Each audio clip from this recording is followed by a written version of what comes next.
Match d'appui. Le match s'est joué dans un contexte terrible. Guillaume Pivot, notre envoyé spécial, a eu le privilège de pouvoir passer plus de 48 heures en immersion totale avec l'équipe d'Algérie. Regardez ce document exceptionnel raconté par Christophe Estagnot et Guillaume Pivot.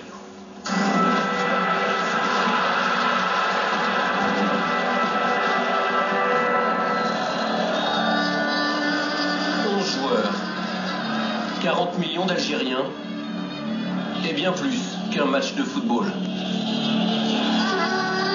L'Algérie est dehors actuellement en train de nous attendre et de nous supporter. Donc cette image elle est ancrée dans nos têtes pour fêter la victoire et la qualification Inch'Allah après le match. On n'est pas des joueurs, on est des ambassadeurs. Quand on voit qu'est-ce qui se passe, tu te dis c'est pas un match de foot, tu pars en guerre, on dirait c'est l'image qui parle d'elle-même quoi. Jeudi dernier, au moment où l'équipe algérienne atterrit au Caire, tout semble pourtant si calme. Certains supporters posent devant les photographes. Des scènes de fraternité rassurantes entre deux nations qui partagent la même langue, la même religion. Nous sommes des frères pour toujours. Mais entre l'Algérie et l'Égypte se joue une unique place en Coupe du Monde. Un ticket si convoité qu'il engendre les pires excès. Un piège se prépare.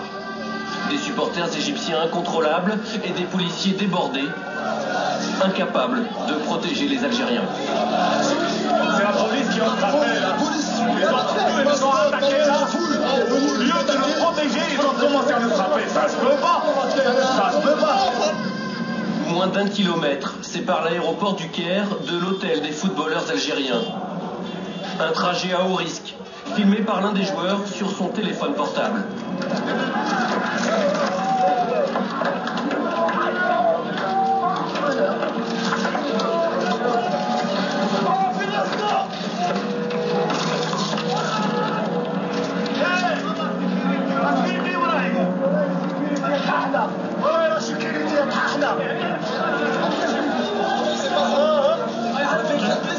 Qu'est-ce qui s'est passé, Majid? Qu'est-ce qui s'est passé? Comment imaginer que ces hommes ensanglantés qui descendent de leur bus ne sont venus jouer qu'un match de football? 4 joueurs blessés. Et sur le coup, la colère qui monte.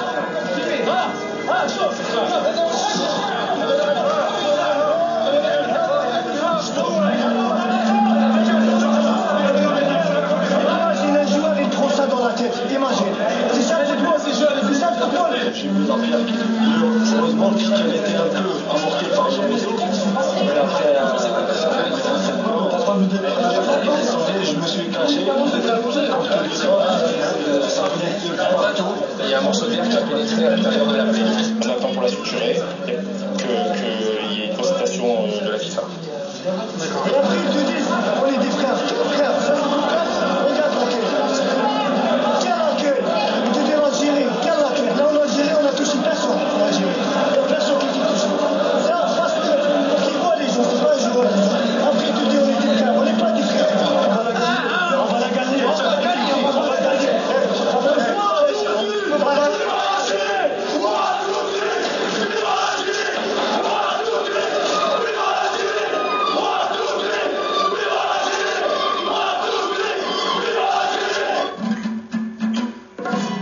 En direct du CHU d'Égypte. Doki, est-ce que vous pouvez nous parler de la blessure de certains joueurs? La vôtre d'abord. Elle est centrale au niveau du cerveau. Qu'est-ce qu'il faut commencer par elle? Le lendemain, dans l'intimité de l'hôtel, plus personne ne peut approcher. Ni supporters, ni journalistes. Notre caméra est la seule acceptée. Loin du tumulte, les plaies ont été soignées. Les esprits se sont apaisés. Ils sont en train de remonter le moral. J'ai failli pleurer hier, mais ça va là. Non, alhamdoulilah, tout se passe bien. Impeccable. Même avec un mois, on va jouer. On aura plus de courage. Mais cet avant-match sera de tous les excès. Rafik Saifi s'en rend compte une deuxième fois lorsqu'il s'aventure hors de l'hôtel. Comme par hasard, aujourd'hui, il y a la sécurité. Hier, il y avait personne. Aujourd'hui, il y a les chars et il y a tout. Moi, je suis en Afghanistan. C'est pas moi, je me dis. C'est un chargé entre l'armée. C'est même pas la police. Plus d'1 heure et quart pour enfin atteindre l'immense stade du Caire et s'entraîner. Fais-la sortir, voilà. Le soir venu, nouveau souci, ce bruit de klaxon incessant. Est-ce vraiment un hasard? Ouais, il est bientôt 2h du matin, puis ça continue. Hein. Il continue, il tente de déstabiliser par tous les moyens. C'est pas très beau, c'est pas très sport, mais bon. La vérité, elle se passera demain sur le terrain. Bonne nuit, on va aller se coucher. Ils ont arrêté de klaxonner.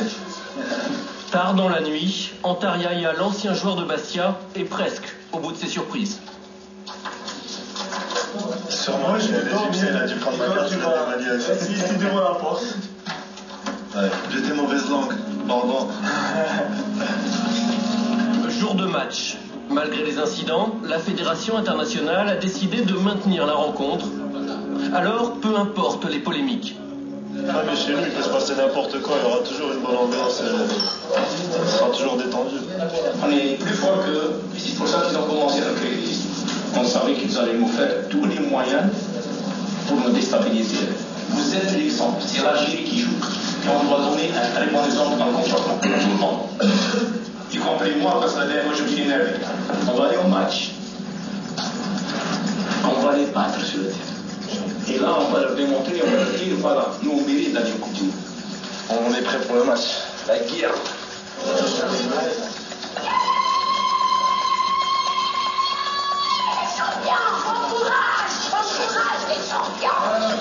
Partout à Alger, partout dans le pays, des places de village au restaurant, un peuple espère. Devant les écrans, les Algériens n'entendront pas leur hymne, couvert par les sifflets de 80 000 Égyptiens. Mais ils assistent aussi impuissants que leur équipe nationale au pire scénario possible. Première alerte dans le périmètre algérien, ça a failli être l'ouverture du score. Et Louis Diawami en 2 temps. Le premier but des Pharaons, dès la 2e minute. Une défaite par un but d'écart qualifie toujours l'Algérie. Mais il suffit que l'Égypte marque une 2e fois pour que les deux équipes se retrouvent à égalité parfaite au classement. Tout serait remis en cause, un match d'appui deviendrait nécessaire. On joue la dernière minute du match. C'est bien joué par Bougla. Une fois de plus. Oh là là, technique. Égalisation égyptienne. Égalisation égyptienne avant qu'on joue les arrêts de jeu. Ainsi était le football.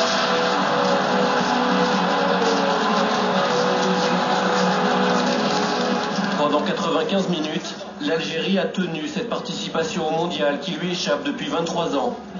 Puis le piège s'est refermé. On joue comme des invalides de guerre, mais qui ont tenu leur rôle.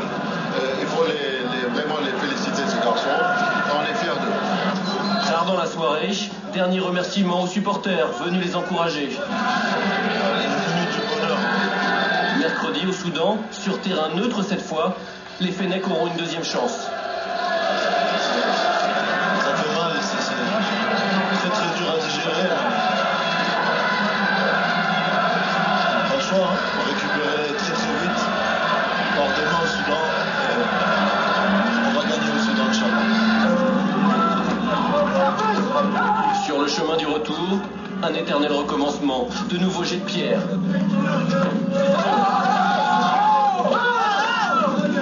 Mais cette fois du fond du bus, malgré la tristesse, malgré la colère, s'élèvent quelques chants, comme une réponse aux attaques, comme un signe de plus que l'Algérie n'a pas renoncé.